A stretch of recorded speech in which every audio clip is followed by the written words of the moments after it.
Welcome to Commander Central, episode 336, and today we'll be taking a look at the Universes Beyond Warhammer 40k decks. I'm Dana. I'm Max. And I'm Chris. Chris and Max, how you boys doing today? I'm here. As I've been telling everybody, I went to the doctor's office on Tuesday, and I heard the greatest saying ever from a guy who's like 90 years old. When the nurse asked him how he's doing, he goes, "I'm vertical." And that's going to be my new saying from now on. I'm vertical. I am upright. It's starting to feel like autumn here, which, I mean, yeah, summer's going. I'm not a fan of winter, so I had to break out actual pants versus shorts. Don't much care for that either. But all things must pass, including summer. So I guess it's that time of year. We're starting to lean into the fall. Well, I do believe yesterday was the first day of fall. The 22nd. Technically, yes. Yeah. And it felt like it for the first time, yeah. But hey, there's football on TV on Sundays, and so there are some advantages to it too, I suppose. It's deer season. That's all I care about. Yeah, all your hunting. Fishing is over, and now you have hunting seasons coming up. No, you still got fall fishing. This is when, you're all bundled up and it's cold, but it's not as much fun. No, it's not quite as much fun. Yeah, I've had a early week this week. I had an issue at work where our fire alarm inadvertently went off at like 1 a.m. one night. So the fire department got called, and I'm the person that deals with that stuff, despite working in IT. So I had to go down there and like take the fire department through the whole building, and it was a false alarm, obviously, but disabled the alarm, and I'm like, I'll just deal with this tomorrow and call, the company that maintains our fire prevention system. And then the alarm goes off again like an hour later. At like 30. No. So luckily our dispatcher, the company that monitors our fire system, having talked to them an hour earlier about it, they didn't send it to the fire department this time. They didn't dispatch it. So I was and the building burned to the ground. Yeah, right. Well, but I had to go back down there and do just to be sure.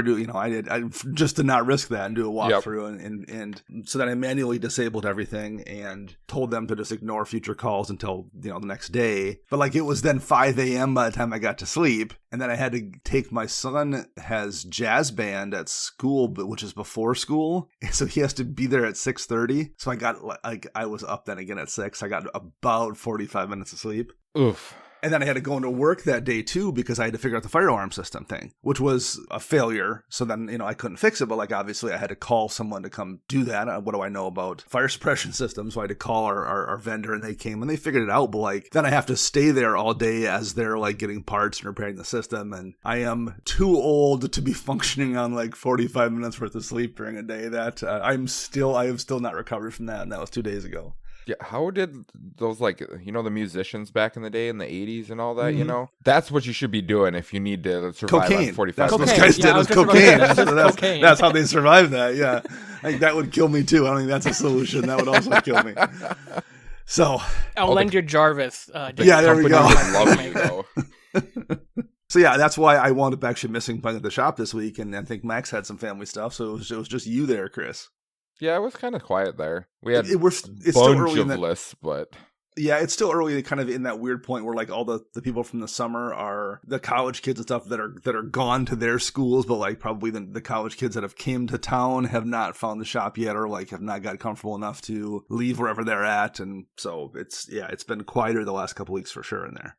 yes. Well, hey, if you out there in listener land want to reach out to us and say hey or tell us what's going on in your life, how would you go about doing that, Chris? Well, you can reach us on a multitude of social media platforms. You can find us on Twitter at CMDR Central. You can search us up on Facebook, CMDR Central. You can find us on YouTube by searching CMDR Central. And you can also find us online at cmdrcentral.com. You can also head over to patreon.com/CMDRCentral and check out our reward tiers, such as joining our community to play virtual EDH with everybody.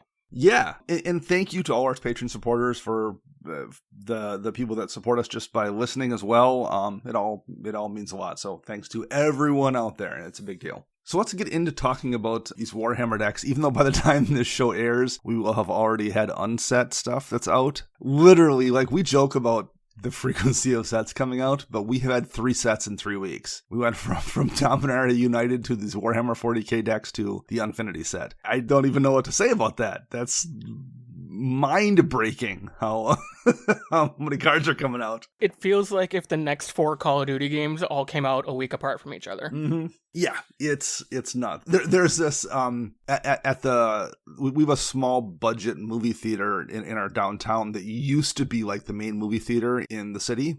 40 years ago, and there's a picture in their lobby of the marquee from the theater from like, I want to say 83 or 84, and because it's like a 3-screen theater, the 3 movies that are playing are E.T., Raiders of the Lost Ark, and Return of the Jedi, or Empire Strikes Back, sorry. It kind of feels like that. Like, imagine like going to the movies that week in 83 or whatever and be like, do we see Return of the Jedi, E.T., or Raiders of the Lost Ark? So it's kind of what that feels like all of these things just piled up on top of one another at the same time. We don't really do set reviews much anymore either, in part for that reason. Otherwise, we would do nothing but set reviews. I did kind of want to talk about these decks, though, in particular, like, despite not doing a lot of these, because these did kind of catch my eye in a way that stuff really hasn't lately. They're definitely pushed, I think. Yes. Yeah. We can talk about why that is, I guess. My guess is this is it's third-party IP. It's Warhammer 40k. I feel like the deck selling really, really well is probably a good advertisement for future companies they want to do business with. So that's my guess why these are so pushed compared to some other sets. Agreed. But I do think they're interesting in that I feel like all 4 decks are really coherent and look very interesting to play in a way that, like, I don't think the last couple Commander decks, at least for me, have. I look at all these and I'm like, I get what this deck's doing. I get what this deck's doing. And it helps too that, like, even the reprints, the art is all, like, specific to whatever the individual, they're not called tribes, but like whatever the factions are in Warhammer 40k, the art is all specific to that particular faction for that particular deck too. So, like, I don't know, these really stand out. Not only do they feel pushed, but like they stand out in a way, like they went the extra mile to make these feel like super specific decks just for Warhammer in a way other stuff isn't. Like, there's even different versions of Soul Rings in each deck and different versions of Arcane Signets or whatever, unique to each individual deck. So it does stand out to the side I do want to talk about for those kind of reasons. Is there anything for you guys that jumps out that before we get into individual cards, that you thought was interesting about them? You mentioned they seem pushed, which I agree with power-wise, but I think it's also to make sure they sell. Like, for sure. This isn't our yearly block of Commander decks. Yep. These are very limited run, hard to get your hands on, and I think they figured we got to put our money, we got to make cards that people will want to buy or buy the whole deck for. And yeah. I kind of remember looking back at like Tulane and Corval. People were looking for those, and there were the other 2 that kind of sat on the shelf all the time, where I think that if you do find these in an LGS by chance, it's going to be hard to find one individual, because I think you're going to want to buy all 4 to play them all together. Yeah, I think so. The reprints even are pretty juiced. With the first Darkness reprint since, I want to say Time Spiral Block, I think. Yes. That was sitting at like $15 and $17. Living Death is perpetually like an $8 or $9 card. That's in there. Hardened Scales just took a bit of a haircut because it got a reprint, but like Hardened Scales is still 5 something. Caged Sun, Endless Atlas were both sitting at 4 to 5. Mystic Forge and Herald's Horn were both over 10. And the Talismans for the first time in forever, 5 different Talismans got reprints. There's just a lot of value in terms of reprint equity in all these decks as well. So yeah, they definitely did the due diligence to make people want to buy them. And it worked for me. I pre-ordered 4 of them, or a case, one of each. So yeah, they did their work here. Have either of you two actually played Warhammer 40k? Nope. No. I've watched people play, but I have no clue what the game is. Yeah, I haven't played the miniature game. I have played some of like the RTS games on like PC that are based in the universe. So some of these names or factions are a little bit familiar to me, but Sure. would not even call myself a novice when it comes to the lore of 40k. I played the miniature game one time, literally one time at our shop here in town. 5-6 years or so on some Sunday afternoon. They were like, hey, we'll teach you they had like a teach you to play Warhammer 40k on a Saturday or whatever it was. So me and a friend of mine came in and played, and it was fine, but it was also one of those things where I'm like, I could just see it was very clearly going to be both a money and time sink if you wanted to get into it. Yep. And like, I just didn't have either of those two, money nor time to sink into another hobby. So I didn't get into it, but it was fun. I did enjoy it. Okay. So let's start talking about a few of these specific cards. And I think first we'll talk about a couple of the commanders that we thought were interesting and worth talking about. And I can throw it to you, Max. Is there any of these legendary creatures, either like face cards of decks or just like legendary ones in decks, that you thought were worth talking about? I would like to first talk about Sazerac, the Silent King. I know I pronounced that wrong. So this is a 1 in triple black for a legendary artifact creature Necron. It's a 3/4. It has flying, and then it has an ability called My Will Be Done, and it says whenever the Silent King attacks, mill 3 cards. You may put an artifact, creature card, or a vehicle card from among the cards milled this way into your hand. I just love the vehicle support. I've always liked vehicles, and seeing more support across all 5 colors is always good to see, in my opinion. It is hard with that card because it's mono black, though. Yeah. So, like, as a face card of a deck, it's not going to be as powerful as it would be if it were, like, Esper or something like that. Yeah, for sure. But I also kind of tend to like that. Like, I think there's a lot of pushed, multicolor cards in here, but, like, having really narrow monocolor ones, too, gives people kind of that, some freedom to do some creative stuff, too, and maybe in a way that the stronger, like, 3-color decks push you down a much more kind of obvious path, I think. Yep.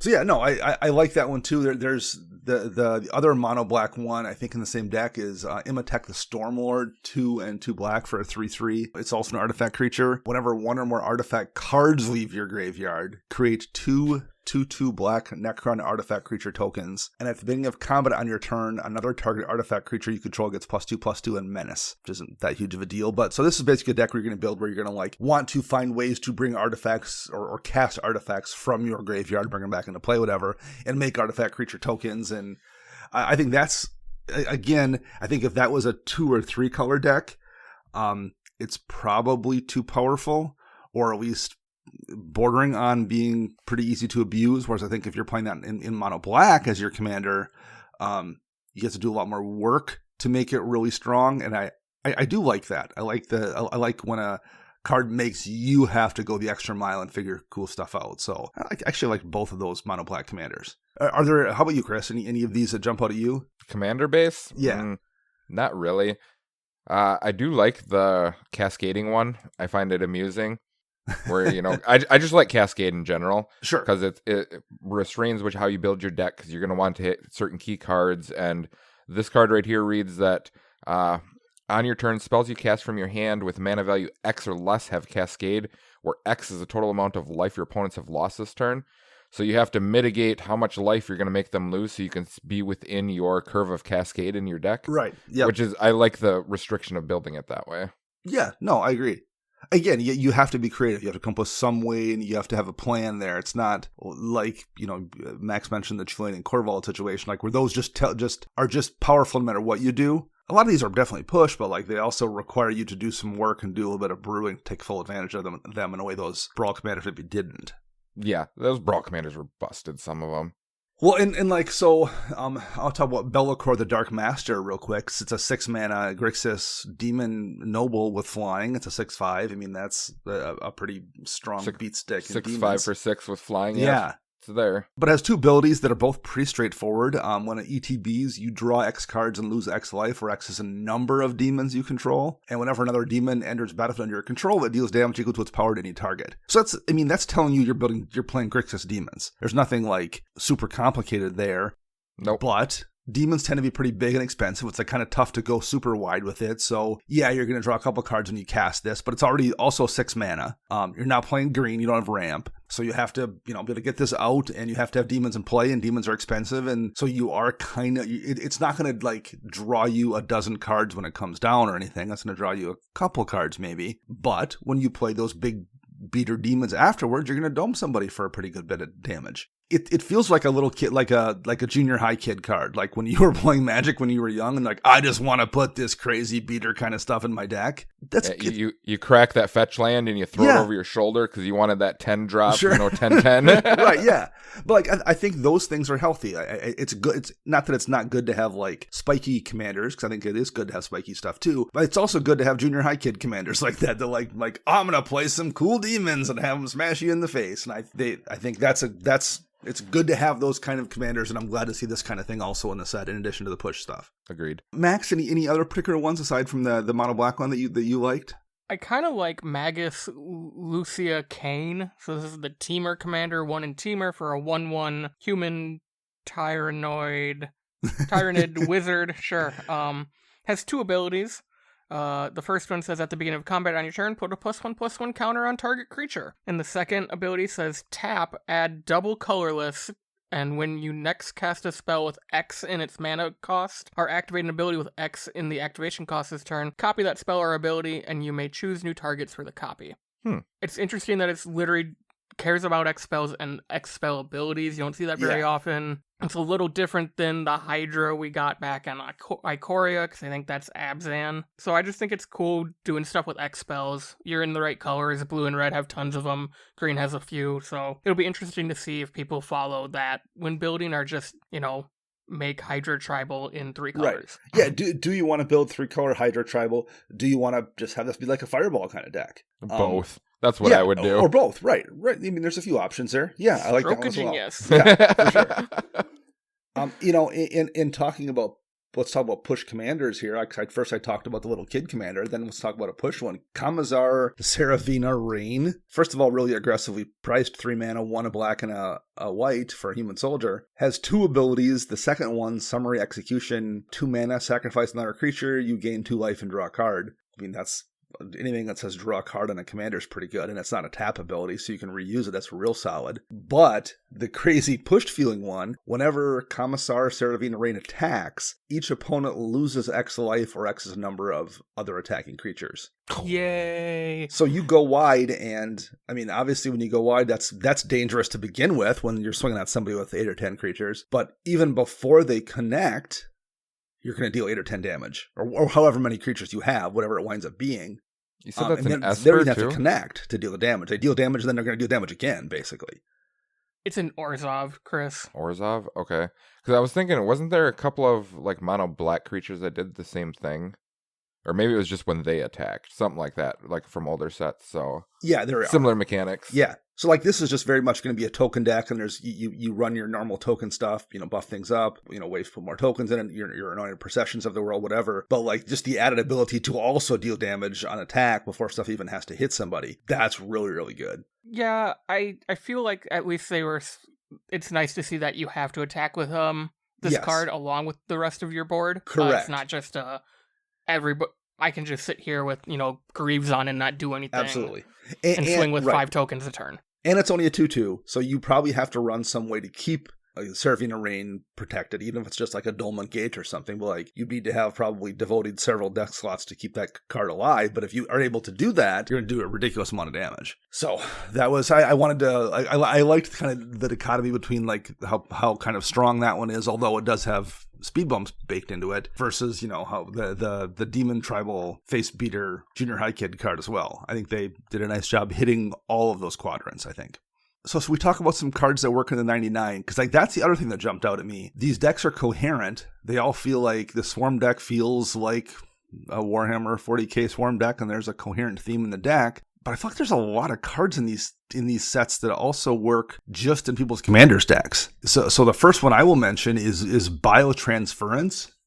2 black, it's an enchantment. So creatures you control are artifacts in addition to their other types. The same is true for creature spells you control and creature cards you own that aren't on the battlefield. So it turns everything into an artifact. Take it. Yeah, right. I mean, and that's a risk. Like you're setting yourself up to just get totally boned by a Vandal Blast or whatever. But that's also really, really scary in some decks that are running, a cranial plating kind of thing, or that adds a lot of power. And the second part of this, whenever you cast an artifact spell, you lose 1 life and create a 2/2 black Necron Warrior artifact creature token. So again, this is probably the kind of thing you run in a deck that really cares about how many artifacts you have and has cards that matters to. And then as you're casting those artifacts, it's making more of those artifacts for you to jack those numbers up even more. So it makes sense in that Warhammer deck, but like there's absolutely decks that want this. I don't know if I'm going to put it in my Vela artifact deck, but like I'm looking at it, it's a card I'm strongly considering there. I feel like a Brea deck, for example, where you want to have as many artifacts available to be sacrificed as possible. This fits in a Brea deck, maybe. I don't know about your particular list, but like it's one that I would consider for that deck. So like that's the other thing I thought would cool with this. There's just a lot of these cards that I think are going to find homes in people's already existing decks. For sure. Max, are there any of these? There's one that's a definitely gimme. The Celestine, the Living Saint. I feel like is that going in Dromoka? That's going in Dromoka and Regnan. There we go. At the beginning of your end step, return target creature card with mana value X or less from your graveyard to the battlefield, where X is the amount of life you gain that turn. It's going to be really easy to bring back a 4-drop Angel every turn in Dromoka. Yeah. If I hit with Dromoka. It's that simple. And that was kind of the problem with Sun Titan for you, for example. There are just not a lot of targets in your particular deck for Sun Titan to bring back. A fetch land here or there or whatever. But like Sun Titan just wouldn't, ignoring the theme. And I'm kind of in the same boat. I have decks where like I'm playing white and hey, Sun Titan is a good card, but it's not good in my deck. I don't have enough like targets where it would come back. Well, this one, not only does it have lifelink to basically get you by default, if it hits somebody, it's at Sun Titan numbers right there. But any additional lifelink you have, on your commander, like in your Dromoka case, that's everything then. Right? Yeah. Between this and a commander with lifelink, that's just going to bring back anything in your graveyard if you want to bring it back. And it's playable as a commander, technically. Like, if you want to play this as a mono-white commander and do something with it, that's viable there as well. It is a legendary creature. Chris, any of these that you liked? There's a couple of them that I like. Let's see. I don't know what rarity is on these cards. I'm looking at them like, what are rare, what's not rare? Like, I have to look at the symbol to see them. So there's one on here. Now, it's not like super good by any means, but I like the ability to do this multiple times, and that's the Space Marine Devastator. It's a 3/3 for 4 that has an ability called Squad, where you can pay two additional colorless when you cast a spell. Now, you can pay this any amount of time. Yes. So it comes into play, and if you paid this like 6 times, you're going to create 6 tokens that are exact copies of this card. Well, the cool thing about it is that this card reads that when it enters the battlefield, destroy up to 1 target artifact or enchantment. So you're getting a 3/3 that comes in, destroys an artifact or enchantment that you can just create multiple copies of, destroying other stuff, plus you got a whole bunch of 3/3s sitting there then. The first thing I noticed, too, when I saw that squad ability is that the squad cost is 2. Yep. I'm like, oh, so if you are playing a deck with like multiple of these squad cards and you have an Ajnod's Altar out that you sacrifice a creature. That's oh, no. so great. Yeah, you're like, oh, I'm going to make a couple of Space Marine Devastators, spend 8 mana and blow up some artifacts, and then I'm going to sacrifice a bunch of these Space Marine Devastators. So when I cast my Ultramarine Honor Guard, which is 3 and a white, and it also has squad 2, and other creatures you control get +1/+1, and dump all that mana into making 4 copies of Ultramarine Honor Guard. And all my creatures all get +4/+4. So that squad ability really making those extra copies, and then stacks it very nicely with Ajnod's Altar for sure. Right. I think it helps mono white a little bit, to get more value out of their stuff. The only thing is that, that's a lot of mana and, intensity to put into something. Yes, to start it off. White sure. doesn't have that. White. Yeah. Another one I thought was interesting, and I guess because it's an artifact creature, I keep thinking of decks like Brea, but there's a black creature called Cryptic. It's a Necron Wizard 3/3 for 3 and a black, and it has an activated ability, 1 and a black, and you tap it, choose another target artifact creature you control, and when that creature dies this turn, return to the battlefield tapped under your control. Just a nice recursion engine, particularly in artifact decks that want to sacrifice stuff. Again, like Brea, use Brea's ability to sacrifice, whatever particular creature, sacrifice that Mirror Battlesphere. Oh no! And for the Brea's ability, and then it pops back into play and makes even more mirrors for you next turn. Mm-hmm. Stuff like that, those ETB heavy decks or artifact heavy decks. That's that Cryptic's going to be a good card in the deck it comes in, but there's plenty of decks people look at that and that's exactly what my deck wants. So yeah, I like that one. I think that one's going to see a decent bit of play for sure. Max, let's go back to you. Any ones that catch your eye? I really like Triumph of St. Catherine. This is a human warrior for 4 and a white. It's a 5/5 with lifelink. It has 2 abilities. The first one says when it dies, exile it and the top 6 cards of your library in a face-down pile. If you do, shuffle that pile and put it back on top of your library. And the second ability is a miracle casting cost for 1 and a white. I really like this card because in your mono whites, your Boros, even maybe your Azorius decks that just need a 5/5 beater sometimes, this card's going to always be kind of at the top of your deck, as long as someone doesn't exile it or interact with it in some way to permanently get rid of it. It's tough to get rid of, and you're going to be able to, at least particularly after that first cost, you're going to be able to recast it for the miracle cost really consistently. For sure. I kind of really want to have this die knowing that approach is the 7th card or something. Sure. But no, I really like this card, and I think it's a cool type of mechanic for mono white, just to have it get exiled with a bunch of cards in your library, shuffle that pile together, and put it all back on top. So it could be the first one, it could be the last one, but you know it's in there. Yeah. Fun card, and I do like these, and this is a thing we saw a little bit in like the last Modern Horizons 2 set, where like they take some of these old mechanics and find something to do on the card to make that mechanic even better or more consistent. Or I think of like the is it Peer the Volatile, the legendary, the Elder Dragon that was like a version of the original Elder Dragons that all had the cumulative or the upkeep cost you had to pay. Mm-hmm. Of 6 mana. It found a way to make that upkeep cost an actual upside, kind of, or at least as part of the way the creature worked. Kind of the same thing here. Like they found a way to make Miracle do a thing with recurring the creature. I always find that very clever, and I like to see it on this card. You know, I guess I'll throw one more black artifact-centric thing out there. Their name is Death. 3 black, black, black. Sorcery, destroy all non-artifact creatures. It's like if you are playing black and you are already playing All Is Dust, this kind of gives you a second variant of that where like it's going to keep quite a bit of your stuff alive. It's probably even better in one of those decks like Brea that has colored artifacts in it that All Is Dust would normally hit. This gets around that. If you're playing an artifact-ish deck and you're in black, that's a really, really strong card. So I think that's one that I'm going to bet I'm going to see pop up in other people's decks besides just the precons. Chris, lay a card on us here. This card right here, I guarantee we're going to see a lot of play, and it's called Inquisitorial Rosette. It is an artifact equipment that's 2 mana to cast. It has a 3 for an equip cost. It reads Inquisition Agents. Whenever equipped creature attacks, create a 2/2 white something or another warrior creature token. I'm not going to butcher that name. And this creature token has vigilance, and it is attacking. And then it reads, then attacking creatures gain menace until end of turn. Ooh, I love menace. So this, we were just talking about, you know, all these like token go wide strategies. Mm-hmm. You suit this up on something, create another token, and then all your creatures gain menace. Yeah. Which is redonkulous. Yep. The evasion baked into making the body as well is really, really nice.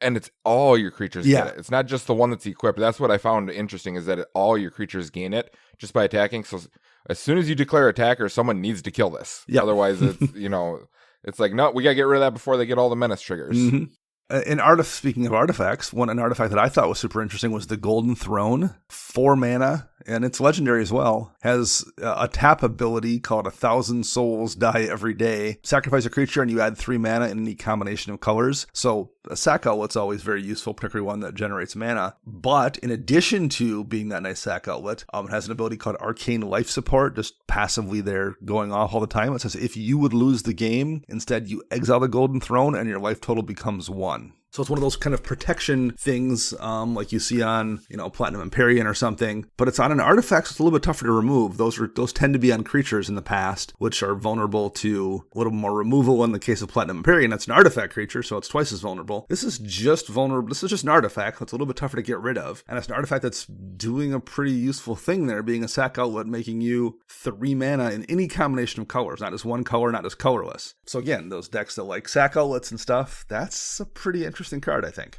Prosh? Yeah, right. Sacrifice one of those. Yeah, gross. Yeah, at least as a tap ability, so you want to use it once, but still, you know, sacrifice a Cobalt to make 3 is still pretty decent. So I like that one a lot. And one more I'll put out there that I think we're going to see a good bit of too is Keeper of Secrets. 5 in a red. It's a demon with first strike and haste for a 6/4. But where I think it's going to show up in decks is the ability Symphony of Pain. Whenever you cast a spell from anywhere other than your hand, Keeper of Secrets deals damage equal to that spell's mana value to target opponent. So there's a ton of different decks out there that do that thing. That are built around casting spells from some place that isn't your hand. Whether it's like Madness decks, so you're casting that spell from exile. Technically, if you're discarding that card in Madness, you discard it to exile and then you can cast it from there. Whether it's Unearth or any kind of mechanic that lets you cast stuff from the graveyard is going to trigger that. And all those Prosper style decks that cast stuff from exile as well trigger this. So like there's a bunch of decks that are very different from one another, but that all are going to trigger Keeper of Secrets to just deal damage to an opponent straight to their face just for doing the thing you're already doing, and it's attached to a first strike haste 6/4 body as well. So yeah, I mean you can remove it, but like that's a pretty scary creature anyway, let alone the fact that as you start casting all your stuff from exile, it's just doming people in the face. So for 6 mana, I think that's a really strong card. And Max, I'm going to throw it back to you. What do you got here? I have a couple here. One is in red. I really like the card, the Red Terror. It's a 4 mana, 4/3, and it just says whenever a red source you control deals damage to one or more permanents and or players, put a +1/+1 counter on the Red Terror. I might find a slot for this in my Blanca deck, just because Blanca deals damage when you target him with a spell. And so if I can just chain a bunch of spells together, the thing's going to get big and beefy and attack right alongside Blanca. I also really like the Ravenous mechanic that's on a lot of the green cards. Yeah. It says this creature enters the battlefield with X +1/+1 counters on it, and if X is 5 or more, draw a card when it enters. I really like the fact that they're making there be a payoff for spending a lot of mana on these creature cards in green, versus having to rely on cards maybe like Garruk's Horde, all those enchantments that draw a card when a creature with power X or greater enters the battlefield. Especially if these are supposed to be played kind of together. It's a great way to set it apart from the other colors in the decks. Yeah, in the case of these two, like there's a +1 counters deck basically here, but it's found a way to make the +1 counters feel kind of interesting and unique with the Ravenous ability. And in two of the ones that I thought we'll probably see play elsewhere, there's Tervision, I think, or Tervigon, a Tyrannid. It's a 0/0, but it's 1 green to cast with an X in the casting cost. And it has Ravenous and it has Trample. And whenever it deals combat damage to a player, create that many Tyrannid creature tokens. So, you cast it for where X is 4, so I guess 6 mana, and it comes and plays a 4/4. And it won't draw you a card because of the Ravenous, but still 4/4 with Trample is going to deal damage over onto somebody, and every time it does that, it's going to make multiple of those green Tyrannid tokens. Like, that feels pretty okay in a token deck. And you have Termagant Swarm, which is just X in green for 0/0. Also has Ravenous. But when it dies, you create a number of 1/1 green Tyrannid creature tokens equal to the Swarm's power. So it's kind of like a Hangerback Walker, but cheaper, technically. Hangerback Walker's double X. In this case, if you want to spend the 5 mana to hit Ravenous, it's 6 mana, 5/5, and when it dies, it's leaving behind 5/1/1s. And that's before we get into the fact that this is going to be in a deck that might have Doubling Season or might have Parallel Lives or Hardened Scales or other ways to put additional counters in this thing. This could very easily, when it dies, leave behind, 15 or 20 tokens. So again, it's going to be good in that deck, but I think there's plenty of people that are playing decks where they're like, oh, that's going to be great in my whatever deck. And I think there's just a lot of those cards in the set that are going to be decent elsewhere. How about you, Chris? Any other ones you think are worth talking about here? So there's one of them on here that I actually had a guy at the shop was talking to me about, because all the new players that have been coming in that are switching over from other games, they like just random building. Sure. They don't like making super tuned decks. They want to make something that's cool and amusing and stuff like that. And he was talking to me about, let's see if I can pronounce this right. It's Gyerson Starn Kellermorph. It is a 3-drop legendary creature, Tyrannid human. It is a 3/2 with Ward 2.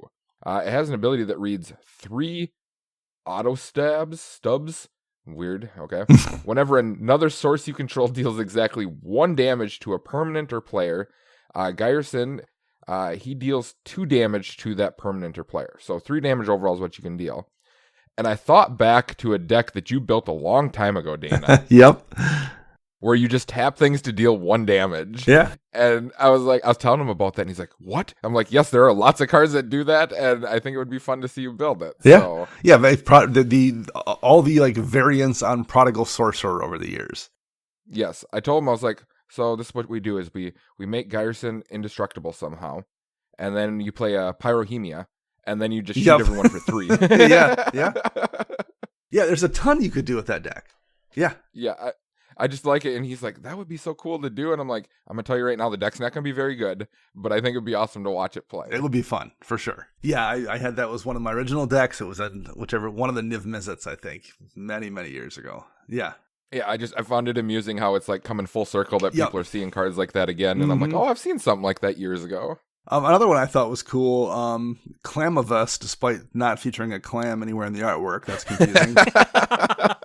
I was sure that's what that would be. It's a human Tyrannid Artificer 3/3. Each creature you control gets +1/+1 for each +1 counter on it. I feel like there's a whole ton of +1 counter decks that are like absolutely want that. My 10-10 Hydra that I've got in place now, just a 20-20. By the time you just playing this, it just doubles the power of all those beater +1/+1 counter things. I'm going to put it in my fling deck. It's the +1 counter fling deck. So hey, this thing's got 8 counters on it. I don't really want to fling it as an 8/8, but I'll play Clam of Us, and now it's a 16/16. That's a whole different deal. Oh, yeah. And you can play it also like the downside, not that Doubling Season and Parallel Lives aren't amazing, because they are, but you have to have them out before you play the thing to double the counters. This you can play afterwards. After you already have your stuff out, you just top deck this, and you're like, oh, well, I can play it right now and double everything. Mm-hmm. So, again, another example of a card that I think is really, really solid in the deck, and it's going to wind up in other people's existing decks, and I think there's just a lot of those here. Agreed. How about you, Max? What else you got here?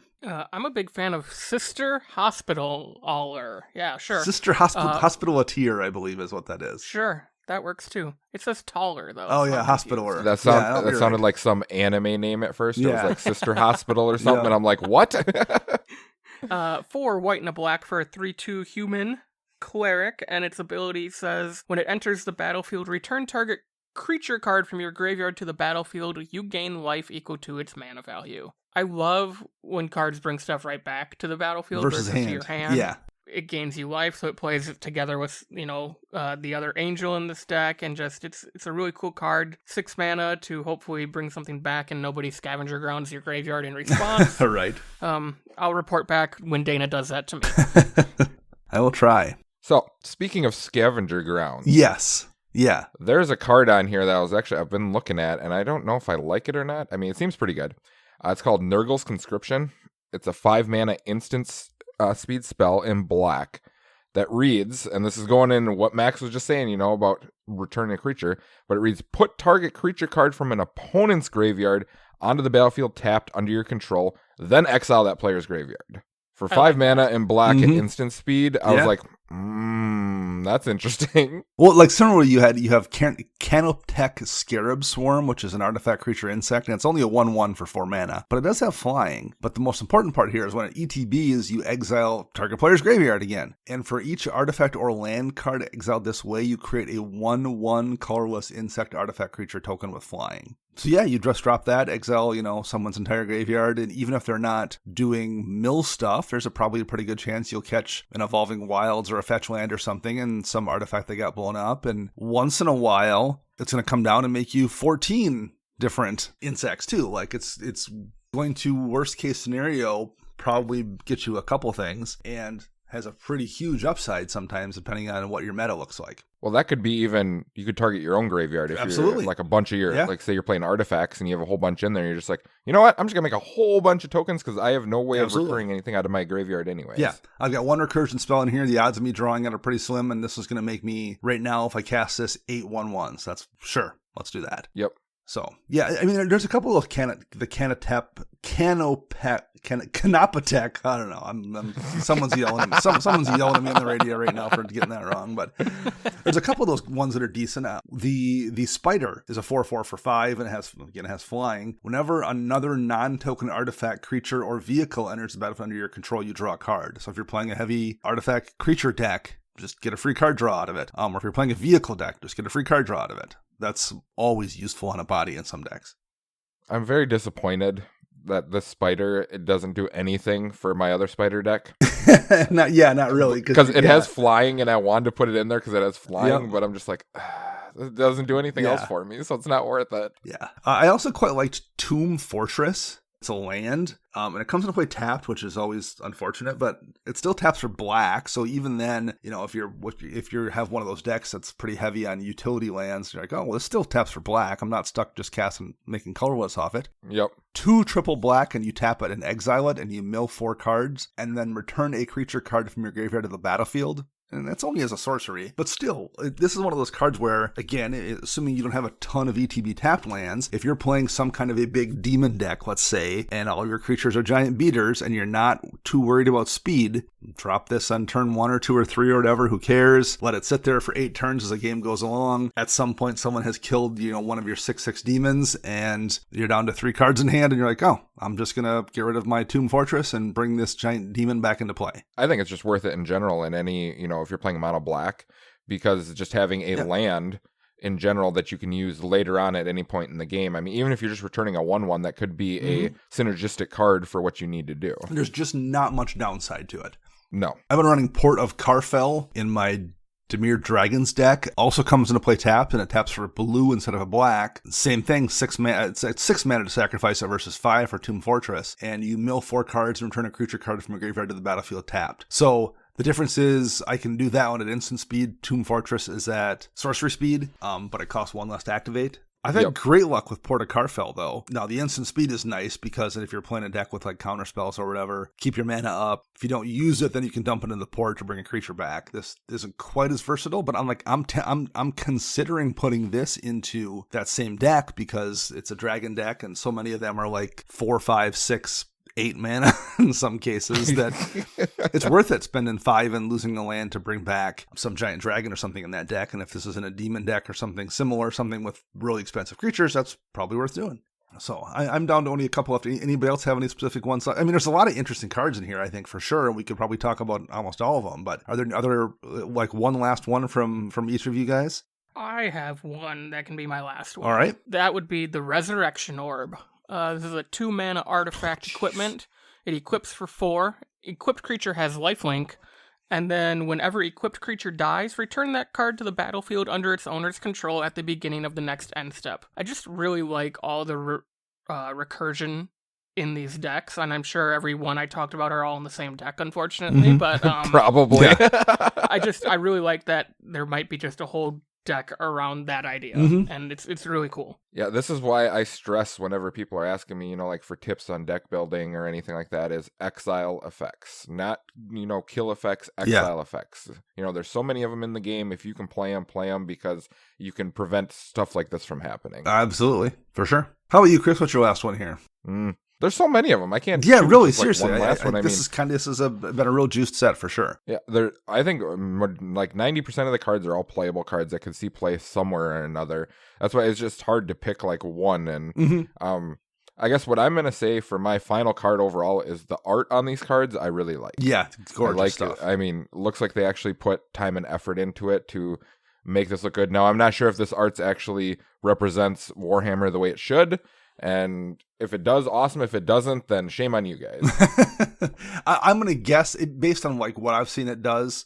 And I think that's true, and most of the Warhammer nerds I know that I've seen talking about have been pretty happy with it. So I think it's worked out. Yeah, I'm pretty sure there's actually someone in our community who is a big Warhammer fan. Matt would post like, "Hey, this is the legendary creature that I got previewed today. This is roughly what they look like in the manuals or like the statues or stuff." So it's been pretty spot on. Good. Yeah. I'm glad to hear that. Yeah, I'm looking forward to seeing what they do with the Lord of the Rings stuff now coming out. And I think we have Doctor Who commander decks as well that are going to be in the same vein. So I mean, listen, this is what's happening. I do understand when people don't like the Universes Beyond stuff. Like I like my Magic to look like Magic. I get that. I'm not telling you you're wrong, but like number one, there's always been some weird wonky stuff in Magic, and now that we've even started getting like in-universe stuff, like the Kamigawa set that's kind of feeling future punky a little bit.